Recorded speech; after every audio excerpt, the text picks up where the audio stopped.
Hi, I'm Kenny Leon, and this is my life in the theater.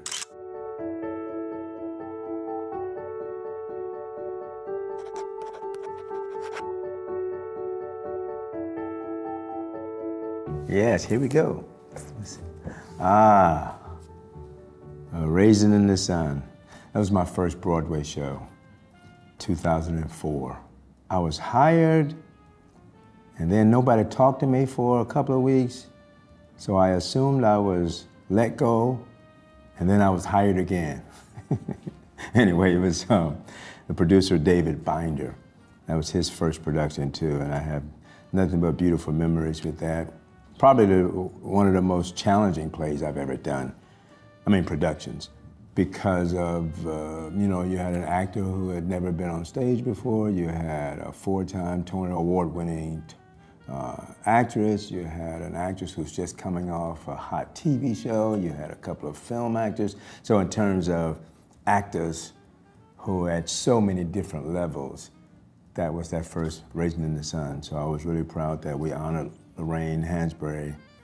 That shows you how the power of the play. The play was just one of America's greatest plays.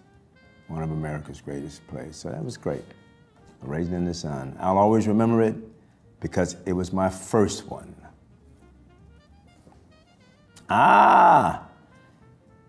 Jim and Ocean. I guess that was my second show. That was beautiful because with Jim and Ocean, I starred in the play, I acted in the play, like on its way to Broadway. So when it was in Chicago, I had an opportunity to work with August Wilson as an actor. And we knew that I wouldn't do every city because I was busy as a director. So I did like 5 weeks in Chicago, and then I left to direct Much Ado in Atlanta. So, I guess a year later, I get a call from August saying, we need you, we're in Boston, we need you for the show. And I thought it was calling to have me come in and take over an acting role of Citizen Barlow, which is the role I played. They said, no, we need you to come in and direct it. The director is ill, and we need you to come and take over the directorship of the play. So that was weird, because I was doing another play in Washington, D.C. So August said, we'll make it easy for you. So I had to do 2 plays at the same time. I was now in Boston, taking over that show, getting it ready for Broadway, and then I was doing Tambourines to Glory in Washington, D.C. at the same time. So I'll rehearse Jim and the Ocean in Boston, finish rehearsal, get on the plane, go to Washington, direct that play, wake up in Washington, rehearse that play, fly back to Boston, do that play. I did that for like 10 days. And you know what? Both plays turned out beautiful. That's how I knew that I could do anything. So always when people say, are you too busy? You're doing all, I said, no, I did 2 plays in 2 cities at the same time. So Jim and Ocean will be special to me because of that, and also because it was my first time working with the late, great August Wilson. And then there was Fences. Fences, interesting story about Fences. I was directing a world premiere of a musical, Flashdance, the musical. No matter what anyone says, I directed the world premiere of Flashdance the musical. And it was bittersweet because at the end of that production, and we had no workshops, it was brand new. I couldn't bring in any American designers. It was all great designers from the UK, great actors. But I had to do everything. I had to do the vocal work, I had to do the directing, I had to. So anyway, it turned out beautiful. Had a tour around the UK. And then as we prepared to go into the West End, there were some new partners came on, and they decided they wanted another director. So I was like, oh, really? You need another director? I just got love letters from the press.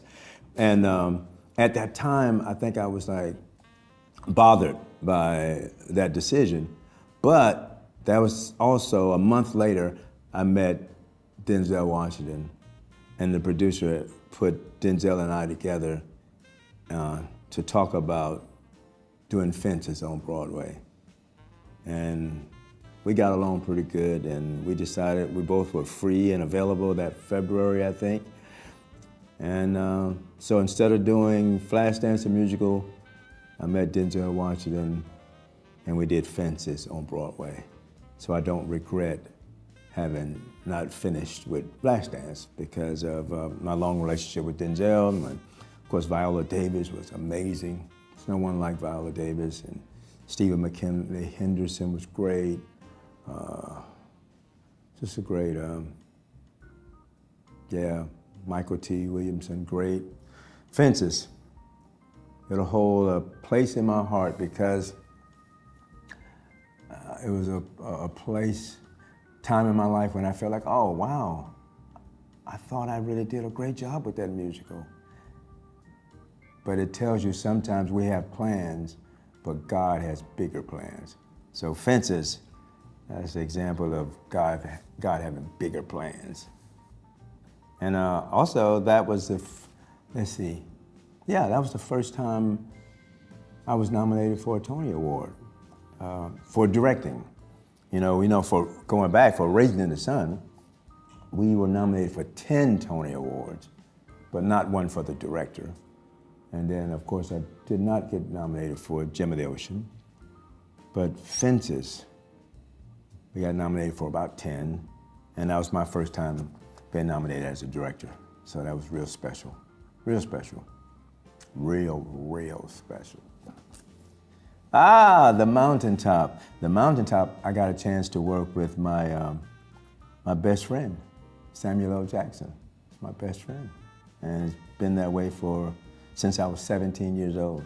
It's interesting. He's my best friend. Angela Bassett, I grew up with in St. Petersburg, Florida. We in the same hometown. We were in an organization called Upward Bound, and we were in Upward Bound for low-income families who had college aspirations. And so a dear friend, Angela Bassett, to this day, we're great friends. Samuel L. Jackson, we're great friends to this day. So they're part of my tribe. So The Mountaintop, yes, Katoria Hall's wonderful play.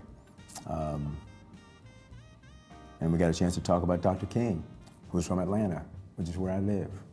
So great. Let's see, this is the other production of A Raisin in the Sun. The first production, it took almost 45 years for A Raisin in the Sun to be revived on Broadway. And that was because the Lorraine Hansberry estate had a clause that said the play had to be directed by an African American. And took that long. So I was real proud of that first production because also I got a chance to meet Ossie Davis, Ruby Dee, Lloyd Richards, and invited them to be a part of my rehearsal process. So I'll always remember that. And who would know, many years later, I get to direct, Ossie Davis' Pearly Victorious on Broadway as well. But this production of Raisin in the Sun was really great because how many directors get 2 shots at one play? And I did, and I won the Tony Award for this production of A Raisin in the Sun. And Sophie Okonedo and LaTanya Jackson, and of course Denzel Washington. He was amazing in that. So yeah, real special. Children of Alessa God. This was the production, I think, that changed my life. I was introduced to Lauren Ritloff. Lauren Ritloff was my ASL, she was my sign language instructor. And when I met her, I thought I was going to do an all-white production of Children of Alessa God, just like the movie. And I thought I should seek out a teacher to know a little sign. And I had a friend, Chris from Boston, who hooked me up with her. He said, hey, you should hear 2 people. And I think they both will be great because they are deaf. And I think artists should learn sign language from people who are actually deaf. And so I said, well, I don't know, this one or this one. And I flipped a coin and it came up for Lauren. So I met her in a coffee bar in Brooklyn. And I remember going in thinking like, this is all my own bias. I'm like, it's gonna be a 70-year-old white woman with glasses and it's gonna be such a boring class, but you know, whatever. And I go in and it's this beautiful woman who is like 35, 36, multiracial, and she's like, what? So we had our first lesson in the coffee bar right there. She didn't speak my language, and I didn't speak her language. But she was like, oh, eat, drink, oh, wow, coffee. I mean, it was incredible, and it was such an experience for me. And then we had like lessons every Tuesday for a year in a different public place. And at the end of each lesson, she would write down things she wanted me to study. And this is a person who had not used her voice since she was like 10 years old, because she had never heard the human voice. And if you don't hear the human voice, then other people are in charge of what sounds good. And she didn't want that in her life. She felt like sign language was a beautiful language, and it's something that she and her 2 deaf sons and her husband, who was deaf, that's their language, you know, and on their own terms. And I learned so much with her and ended up casting her in the play. Yeah, she wasn't even acting. And then casting her in the play, and then she got nominated for a Tony Award, and then she became the first deaf person to be in a Marvel film, and now she's doing pretty well. But she opened my eyes to my visual storytelling, and I think I track it to that production when my visual storytelling got better. And so everything that came after that, whether American Son, Pearly Victorious, Her Soldier's Play, all the plays that came after it, Hamlet, Much Ado, all of that was because of my work with the deaf and hard of hearing community and the nature of what storytelling really could be. And the story should unfold even if you can't hear a word. So I give props to her. And Joshua Jackson was amazing in that production. You know, Medoff was a great writer. That was real special. Children of Alessa God, yeah. And then A Soldier's Play. That was great because of David Allen Greer and Blair Underwood, and also the late, great Todd Haynes hired me to do this play, and he says, this is the first part of our Refocus project, so we can go back and look at writers who didn't have as wide an audience as they could have, just because of the way America was at the time. And we opened the eyes and ears of so many people with how beautiful A Soldier's Play was and how wonderful a writer Charles Fuller was. We lost him last year, but great writer, great production. And my relationship with the Roundabout Theater became deeper. Top dog, underdog. I don't know if y'all saw that. That was fierce. That was fierce. I mean, Yahya Mateen, one of the best actors on the planet. Of course, Corey Hawkins. I remember the day we got deeper on this play. It was going pretty well. I thought it was great. I mean, it was pretty good. And then Corey asked me one day, he's like, how we doing, Coach? How we doing? I said, it's all right, it could be better. He said, what do you mean it could be better?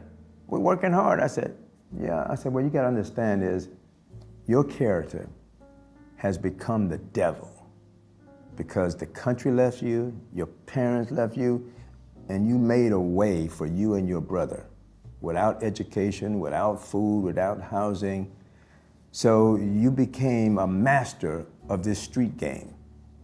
But in order to be a master at that, you had to become the devil.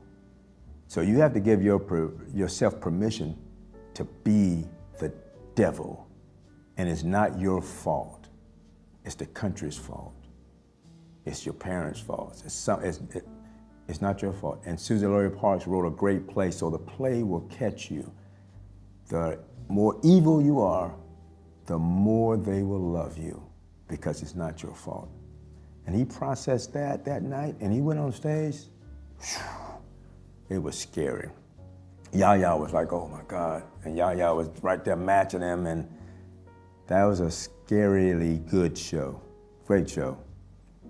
But, you know, I didn't even get nominated that year, you know, but it's probably my best work. You know, there's no way you can ever choose any, you know, you can't, it's hard to judge talent and, you know, what play is better than another play, or actor or director is better. That's almost impossible to do. But it's good to go along, because it's like it gives you fuel to do the next job. And then Pearly Victorious, it was something that we did last year and this season. And it was real special to my heart because of Ossie Davis. He wrote a love letter to us in 1961, and we received it in 2023. I don't know how he did that, but he wrote about us now. He wrote about us then, 62 years ago. I don't know what that says. I think that says that spiritual life is real. Yeah.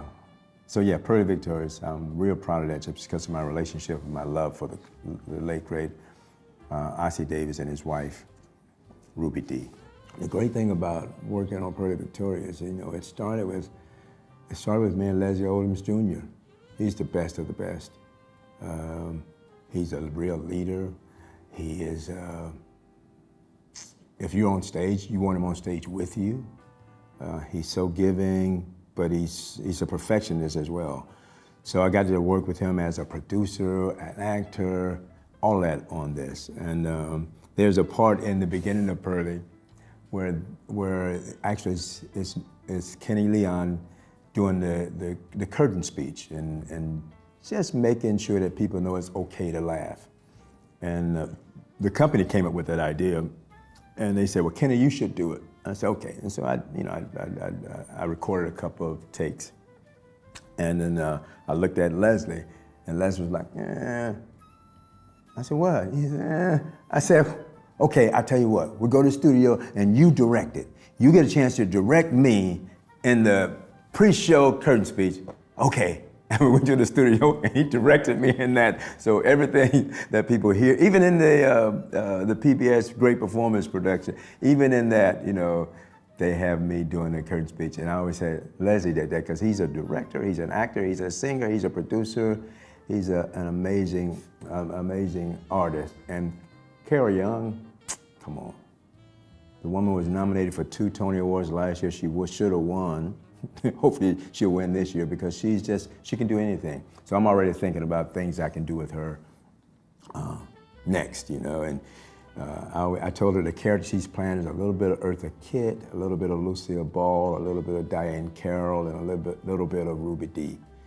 And that woman was able to push all those actresses together and come out with something that was just incredible. So yeah. And that also was the first play I've done where I felt like every actor met the challenge. Every actor. If you take Billy Eugene Jones out of that ensemble, it's a different play. If you take J.O. Sanders out, it's a different play. Vanessa Bell Calloway, it's like Heather, they all were amazing. So I was really, really pleased with them, and they allowed me to beat them up in a nice way. I have a very safe space. I have a bold, courageous, safe rehearsal space, and that's why I think actors like, you know, going down the road with me. And it's funny because my cast for Pearly Victorious ended up talking with my cast from Home, you know, which is the play that I'm doing now. And then I found out that, hey, the cast for Home is talking to the people from my upcoming production of Our Town. And then some of those people are talking to the few people I've cast in Othello coming up next year. So I think I'm most proud of the way actors are embracing of the rehearsal space as a laboratory to create their best work. You know, if I never ever win another Tony Award, it's just knowing that you've been a part of a company of actors that did the work and told stories, you know. So 4 of the plays that I've done of these have won Best Play, Best Revival of a Play, 4. And that probably means more to me than the one directing Tony that I won. So yeah, Pearlie was great. And of course, now it's Home. And we're doing that now, and Home is real special right now because Sam Art, the playwright, Sam Art Williams, passed away last Tuesday. And, you know, after, you know, chatting with him and talking about, you know, the play, his trust in me with the play, him knowing that I would just deliver it, and just to show you how wonderful this man was. He said, Kenny, you're doing it. I trust you. No charge. What do you mean, Sam? No charge. You mean you don't want your royalties? No charge. And so we talked about taking his royalties and identifying 2 young writers that are at a very good place in their career where they could stand like a little chunk of money that if they wanted to come to New York for a year, or if they needed just to get over some big hump that would allow them to introduce their work to the world, he wanted to do that. So we didn't know that he was going to pass away, but so I've taken it upon myself to, along with the people at the Roundabout Theater, to make sure that happens. And that's what kind of man he was. And he wrote a play about returning to your core values. Don't betray yourself, whatever they may be. Just return to the good in you. And it also is a play that talks about, you know, life can beat you up. It can knock you down. It can make you think you're crazy. And he's saying, you always can get up. If you define what home is, you always can return to home. That home may be one friend. That home may be your hometown. That home may be anything. Just returning to love, returning to your source. So, and that play, Tori Kittles, who's you know, from the Equalizer show with Queen Latifah, and Story Ayers, who used to be a director and is an amazing actress, and Brittany Inge, who's done a lot of film work. But that play is just about 3 great actors, and they all have to trust and believe in me. And I think they do, but also I know they've spoken to other actors. So it's made it, my work with other actors has made it easier for me to challenge them, and they're a good group. I love them. The play gets better and better every night. I saw it Sunday. I keep challenging them. It's okay. But Sunday I was like, oh man, this is good.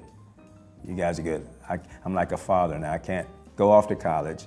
I'm not coming to any more shows until opening. Go to college. I've given you what I've had to give you. Go ahead, go to college. And that's the hardest thing for a director. You know, it's hard to know when to leave. A lot of directors don't know when to leave. You got to know when to leave.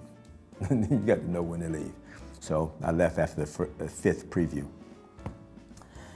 And now this is the future. Our Town is what I'm, I have an amazing cast with that. You know, Jim Parsons playing the stage manager, and Katie Holmes, and Ephraim Sykes, Billy Eugene Jones.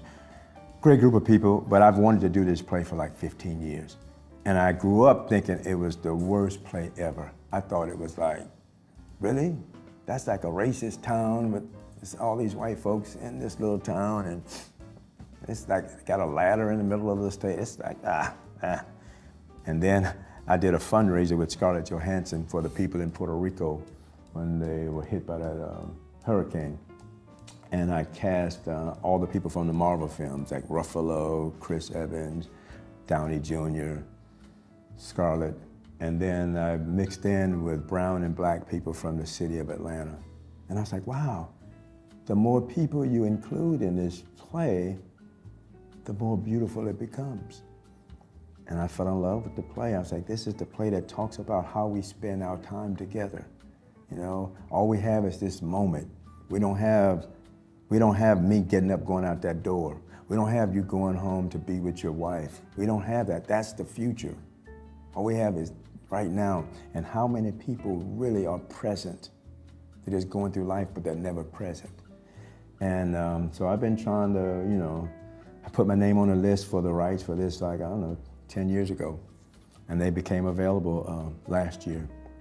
And at the same time that Jeffrey Richards asked me to do Pearly Victorious, which is his favorite play, I said, well, I want to do my favorite play, which is Our Town. He said, we'll do both. And so that's what we're doing. So we finished Pearly, and now we're doing Our Town. So we did his favorite play, we made that pretty good, and now we got to do my favorite play. And I think it's an urgent play, really needed for right now. It's hard to do because people think they know it, and it's been done so much, so it's been like some people think, it's gonna be that old play. But if you take everything in my career and you put all of that in Our Town, that's what you're gonna have in this production. And I think it's gonna be fresh, it's gonna be beautiful, it's gonna be musical, it's gonna be funny, and it's gonna be impactful and important. So I'm looking forward to doing Our Town. And then after I do Our Town, of course, I do Othello with Denzel Washington and Jake Gyllenhaal. And I'm only prepared to do that because of my coming to Shakespeare late. You know, I came to August Wilson first. I understood August Wilson's soliloquies, monologues. I understood his building of character. And then I was like, this Wilson thing, let me go and re-look at Shakespeare. And I went only a few years ago, and I was like, wow, Shakespeare and Wilson are pretty close. And then Oscar Eustis gave me an opportunity to do Much Ado. And I was like, whoa, okay. And then I did Hamlet.